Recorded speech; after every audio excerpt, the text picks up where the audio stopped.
Hi. To make a lot of money in the market, you should do the opposite of what the fish do. The fish, of course, are the suckers at the market's poker table whose job is to lose money to the pros. The problem is, you're not the only one going for the fish money. Everyone does. And that includes Wall Street, Bay Street, politicians, pharma companies, hedge funds, brokers, everyone. I mean, how else can they make an easy buck without working? Buy a value stock and sit on it for 20 years? Really? What are they, Warren Buffett? It's much easier to convince the fish to hand over their money. Convince how? By flooding the airwaves and Twitter and YouTube, yes, with free information, well packaged, told by convincing people who look you in the eye and say, trust me, buy this. And so the fish buy. Why do they buy? Because these professional convincers are good. Not just good, but the best. How do I know? Simple. Because the bad convincers are no longer here. They lost their jobs.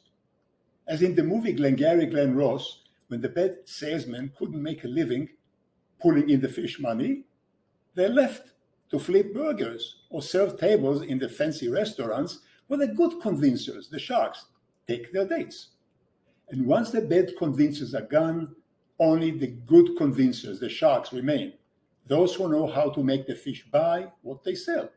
But just how do they do that? I'll tell you the secret if you promise to keep it to yourself. The secret is the sharks shame the fish into believing them. And you too. Yes, you too will end up handing over your money to the sharks if you rely only on internet information, because you'll have no basis for a different opinion, and then you'll be ashamed to admit it. You think I'm exaggerating? I'm not. Here's a proof. When I was in business school, we studied the research paper of a famous Stanford psychologist. It went like this. In the testing room are 10 subjects. The declared purpose of the research study is to see how a group makes decisions. So the job of the 10 participants is to compare length of various line segments on different pieces of paper, then decide which line is the longest. The rule is the decision must be unanimous. So the 10 subjects debate, then collectively decide. No one is allowed to put the lines side by side, just look at them and discuss it. Once they decide, they get another set of lines, and they do it again and again. At the beginning, the task is easy because the one line is clearly the longest. Then consensus is easy. The group members become buddies, they joke, they decide, onwards, next. However, then it becomes trickier because the lines begin to be closer in length. But here too, they make the right decision. But suddenly, the group cannot come to unanimous decision. All except one insist that a certain line is longest. Only one person says no. His eyes tell him it's not, and it really isn't. But all 9 others insist that the dissenter doesn't know what he's talking about. Come on, this line is clearly the longest. Let's get on with it. The dissenter looks around. He doesn't know what to say or do. All the group says A. How can he say B? Can all the world be wrong and only he right? That is, what is he, a conspiracy theorist? The answer is no, he is not. What the dissenter doesn't know is that he or she is the only real test subject in the room. All the others are stooges. And the information he has been fed has been cooked all along. In other words, he is the fish. Now what will he do? Will he agree with the others, contrary to the evidence of his own eyes? Or will he insist on what his eyes tell him? The shocking result is that in 95% of the cases, sometimes even more, the fish goes along with the majority against the evidence of his own eyes. Why? Is it because he cannot take the social pressure? Partly. Or because of self-doubts? Also. Or is it because he's told that his eyes deceived him? Yes, all that too. But towards the end, all the others begin to mock him for his foolish obstinacy. Come on, don't be ridiculous, it's clear. What are you, an idiot or crazy? And then he caves in. Mockery or shaming of the dissenter is the weapon of the majority who want to take the fish money. and it is more powerful than you think. You don't think so? Come on then. Can't you see that Bernie Madoff's system of trading options is a shoo-in? No, you can't? What, are you an idiot? It's very simple. You'll miss out. Or can't you see that Tesla, trading at more than all other car companies combined, is still cheap, even though its profit is mostly tax rebates? Really? What are you, Warren Buffett? Or really, Mr. Fadidadi, can't you see that Bitcoin is the wave of the future?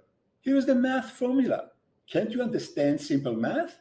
What are you, an ignoramus? In all these cases, 95% of the fish have already caved in. Are you one of them? You still think you aren't? Think again. Have you heard of socially responsible investing, when you only buy stocks that believe in global warming and shun stocks of companies that don't believe in it? For surely everyone must believe in global warming, right? Because if you don't, you'll be mocked. And if your kids don't believe in it, the teacher will give them a failing grade because they haven't joined the kids' choir who sings about the poor fish who will disappear as the world grows warmer. But is global warming really true?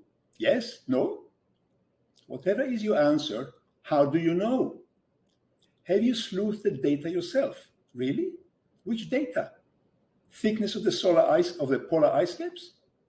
For years, the CIA has been publishing false numbers on purpose to screw up the design of Soviet polar submarines.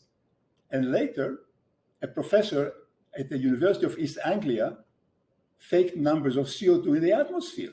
Some say Russian hackers did it. Or maybe the rumor is Russian disinformation, or American one, or one floated by Wall Street seller of funds. How can you know? Have you checked? Can you check? 2 Nobel Prize winners in physics claim global warming is a hoax. Another winner says it's not. Who's right? Who knows? I certainly don't. Do you? How? And if you aren't sure, and yet to decide to invest just so your brokers won't mock you, and your kid's teacher won't mock you and your kid, then you are a fish. Don't ever invest only but what you hear or read on the internet, this channel included, and never, ever buy something because someone is shaming you into doing it by calling you stupid or saying you are a bad human being for not buying it. If you succumb, you'll end up as the shamer's dinner. Yes, it's hard to resist when the seller of fun that saves the planet harps on your kind heart. So here's a hint. Train yourself to detect efforts to shame you into action. Whenever you hear it, be immediately on your guard. I'd even say that at such times, it may even pay to consider taking the other side, that is, making the seller into the fish. But that's an entirely other topic. That's all for today. Please let me know in the comment below what you think of it. Give it a like, subscribe to the channel, tell all your friends who they subscribe to. I'll see you next time, and meantime, thank you very much for watching.